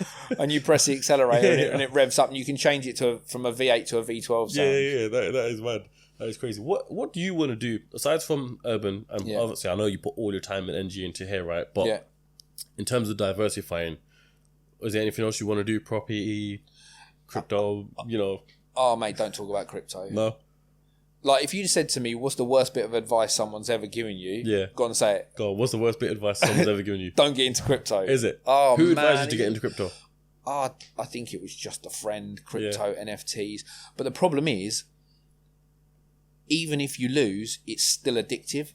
It's like a form of gambling, really. Isn't it? It's 100%. Yeah, and it's so volatile. It's up and down, but you just keep going back for more. I've got a big NFT collection, like huge NFT collection. Yeah. And sometimes they literally tank, and sometimes you get onto a great project. It's really interesting. Is the initial concept of it? I was like, what is that? You ever thought about urban NFTs? You know what? I did go backwards and forwards about doing something, but I think our audience, our customer base. So say, for example, we did that and we did an urban NFT. We'd announce it on Instagram. We'd announce it on YouTube.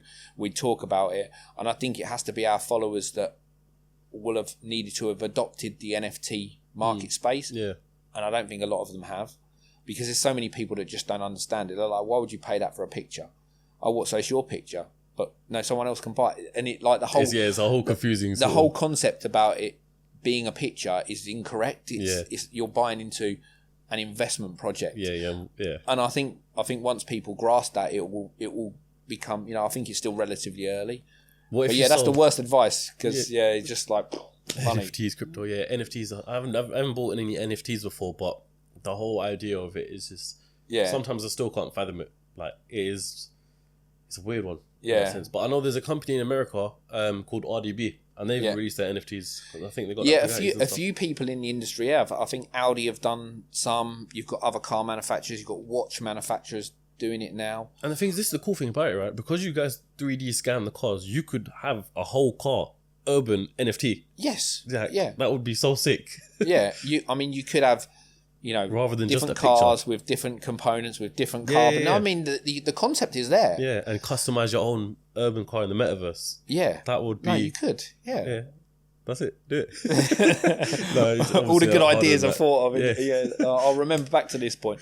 I have thought about it, but one thing about an NFT project and the failures that come with it is you really, really need a good NFT management team around you. Yeah. And if you haven't got, a head of marketing for it, a head of design, head of this, I don't think I could pull on those resources and make it a success yet. But never say never, No, it's certainly something that, could delve into. Yeah, I think you've got to see whether the space has some longevity first before we do that. Then we've got a few years left for that, to be fair. There you go. My worst advice is not even car-based. What's the best advice you've received? Probably not car-based as well.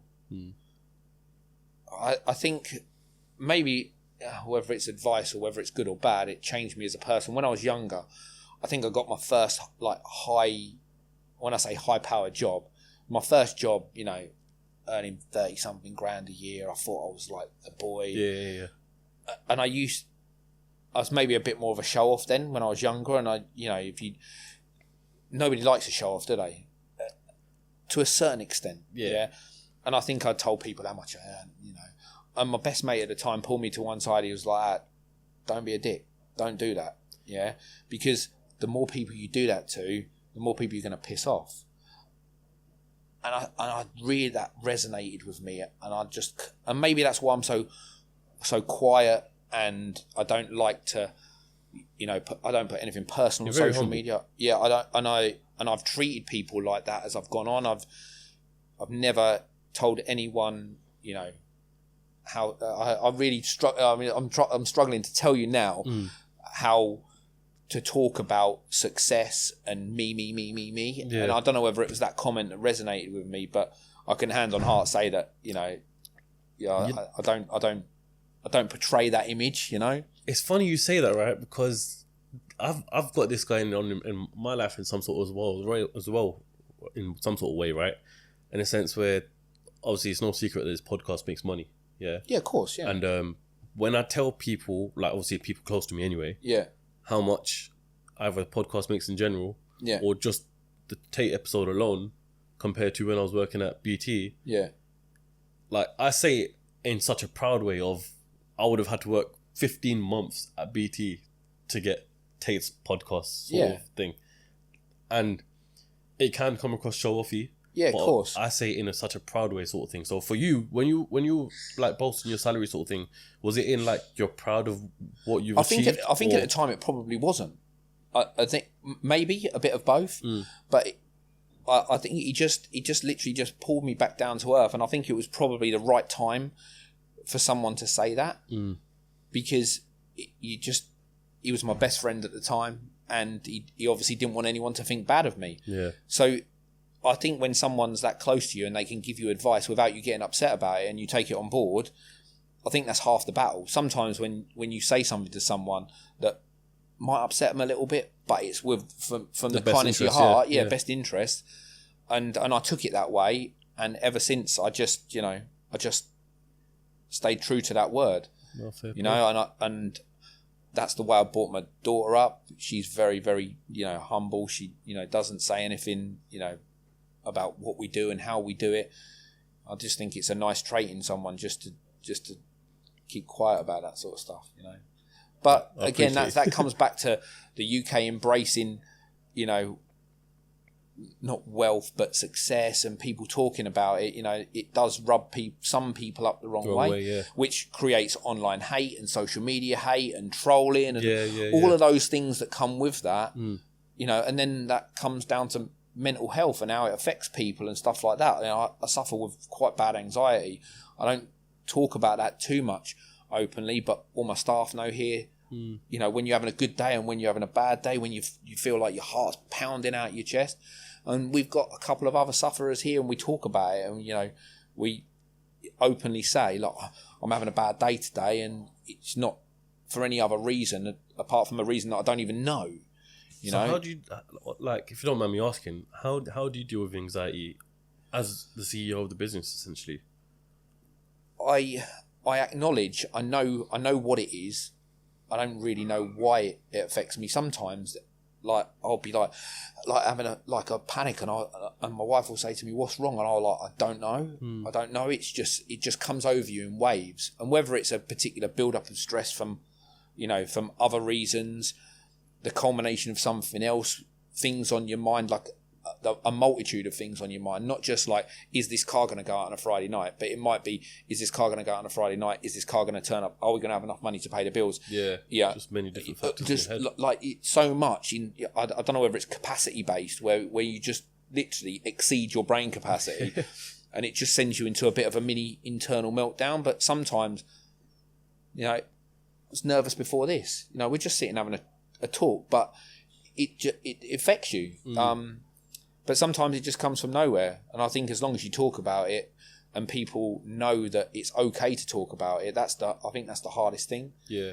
Lost quite a few people last year that sadly took their own life. And I've always just promoted that you have to talk to people. You just have to, not that would have saved them necessarily, but most certainly I couldn't forgive myself if I'd never been open and honest with the people around, around me.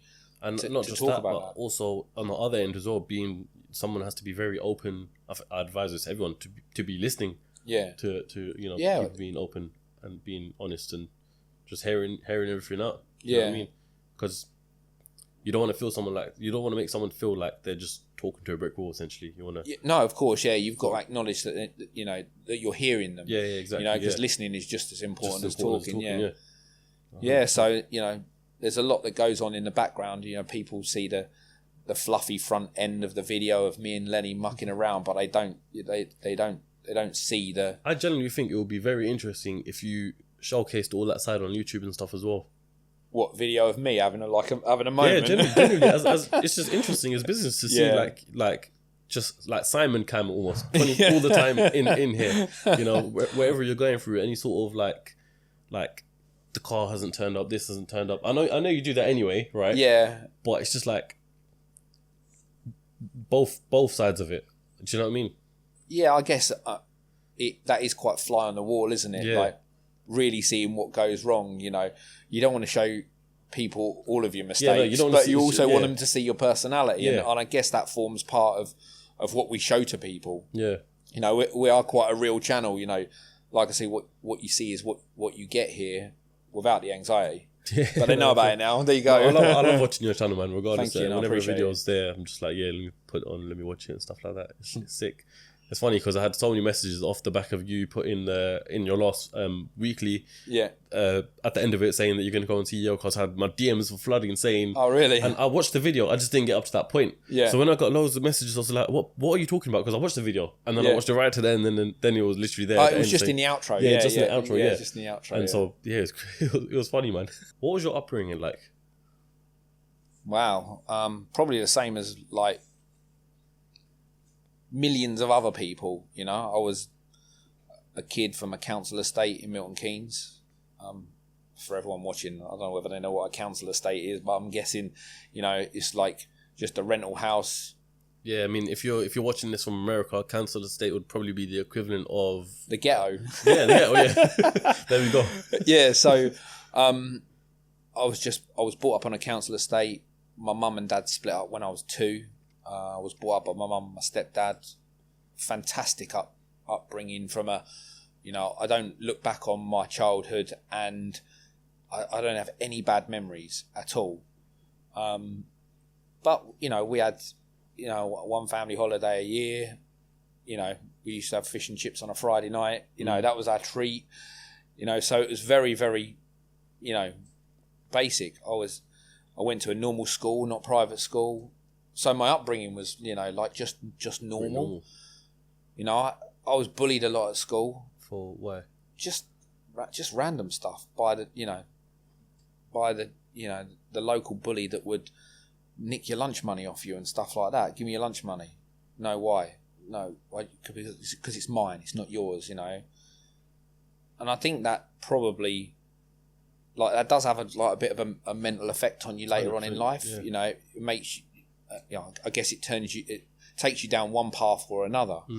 And it sort of took me, like, you know, sitting in the background. I didn't go off the rails because of that. You know, went through school. I did like a H&D in graphic design. Dropped out at the last minute. So I was like, I did GCSEs and then a design, like, you know, a higher national diploma, I think it was called at the time. And ended up dropping out of that at the last minute and then went to work in a shop. So if you overview that, I'm a council boy that flopped out of school and then went to work in an electrical shop. Yeah, so I'm not an ambassador for, like, hey kids, do well, study. You know, I'm the complete opposite. And I went to work in a shop, and it was a retail shop. I think it was like Curry's or something like that. It was tempoed in Curry's. Yeah. You're probably not old enough to remember Tempo, but it was equivalent to Curry's, like, you know, like electrical store. And I was just like, I started as a Saturday boy, and while I was at college, I ended up dropping out. I got a full-time job. My mum and dad were really pissed off because they spent all of this, you know, the very little money they had putting me through. Have you got any siblings? No. Okay, so So I haven't got full blood brother and sisters, but I've got half brothers and sisters, because when my mum and dad split up, they went their separate ways, and I've got brothers and sisters from that. So in your upbringing, I was on my own, but then we had, you know, my step brothers and sisters and my half brothers and sisters sort of coming in and out of my life. But from me in the house, it was just me, my stepdad, and my mum. Okay. So they had invested everything into you, essentially. Yeah, I mean, they spent a lot on my college, and I ended up dropping out, which probably really pissed them off at the time, especially to go and, you know, I don't want to be derogatory to a shop worker, but I was doing design. They had high aspirations of me being a designer. Ironically, I ended up being a designer of cars. So see, it did work, Mum. So I went to work in a shop, and then from that shop, it took me into a career in IT, and I ended up just being in like a sales for a local company in IT, and then moved down to the company in Watford. So you originally moved into a company for IT, right? Yeah, so I just worked as like a sales specialist for... So then when was the point of when did you start the company or did you buy into the company? No. I went down to work with a guy at another company. Yeah. And the company we worked for went bust. Okay. So after it went bust, he got funding, and then we ended up setting up a company. And because I'd stuck with him through thick and thin, he gave me a small percentage of the company, which then went on to us growing an IT company from scratch to sort of 100 million turnover over per year over about a 7 or 8 year period. So that kind of taught me, what I needed to know about business in order to do this with cars, myself. Just up until that point alone, right? Of obviously that company was massive in its own right. Yeah. How did your parents feel from that point then? I think. Were they some sort of proud of you, thinking, look at where you've come? I know my parents are proud of me and what they've achieved. They've told me periodically through the years, as I've gained more success with what I've done. I think they're most proud about this because it really does have a public acceptance. I've done something that people buy into. Consumer-based sales are, getting the adoption of the general public is different from having a business that sells computers business to business, isn't it? Mm-hmm, yeah. There's no glitz and glamour with that. It is what it is. Yeah. Whereas with this, there is an element of success and popularity, and it's got a bit of a wow factor to it. Mm-hmm. So I guess that's the bit they're most proud of. Yeah. In the documentary you done, you mentioned that your parents work here now. Yeah, my mum and dad work here. Yeah. What was your decision for having them work here? So initially, when we was a small company, there was only like 3 or 4 of us, and we were starting to get bigger, and we needed someone to look after our accounts. And my mum had done that previously, so she came in to help out. And then my stepdad was a mechanic by trade when he was younger. Yeah. And he'd just finished he was a driving instructor. And I just said, look, do you want to come into the workshop and help us out? And the rest is like kind of history. They still both work here, yeah. Yeah, my dad works in the sidestep division now. Yep. And my mum still works in accounts. I've got my mum looking after my money, which is probably the wisest thing. Probably why you have barely bought the cars. Yeah, that's right, yeah. At what point did you realise that you can now enjoy what you've created and, reap the rewards of the success? I guess for the first 3, 4, probably 5 years, every penny that we made went back into the business. Yeah. And I think that sacrifice is what has made it the business that it is today. If I'd have treated it like a lifestyle business and basically took every penny from the start, it wouldn't have been successful. And maybe that's where other companies that do similar to this, and other companies full stop, go wrong. I was in the fortunate position that I had the ability to make some sacrifices to do that, rather than, I didn't need to take the money out, which does really, really help. It's easy for me to say, I'll just leave all of the money in the business. People can't do that necessarily all the time. People still have to live. But yeah, that's probably the engine for us being what we are today. And now I still don't treat myself. The first car that I've bought since we started is this XRS. I've bought that because it's a bit of a, it's my trophy for getting to where we've got to, and having a special edition car that, fingers crossed, touch wood, is gonna be a success and sell out, and something we look back on and go, do you remember when we did our first special edition in 20 years time, when we've done multiple ones? Yeah, they're beautiful cars as well, the thing. So, and you got number 1 of 65. Yeah, number 1. Yeah, number 1 of 65. There you go. I mean, that's got a price tag on itself. Yeah. That essentially would be sentimental. You'll see it up for sale in a few months' time, and you go, Simon, what are you doing, man? Before this podcast even comes out, it's going to be an auto trader. No, it won't. No, I promise you.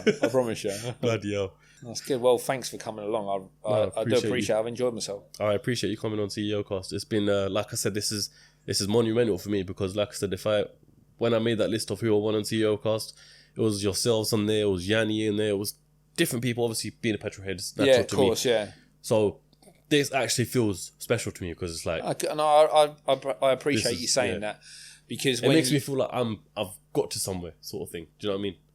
Yeah, well, if you've got a tick list, it's like me picking a new car and designing a new car and going out to people. So yeah, nice of you to say so.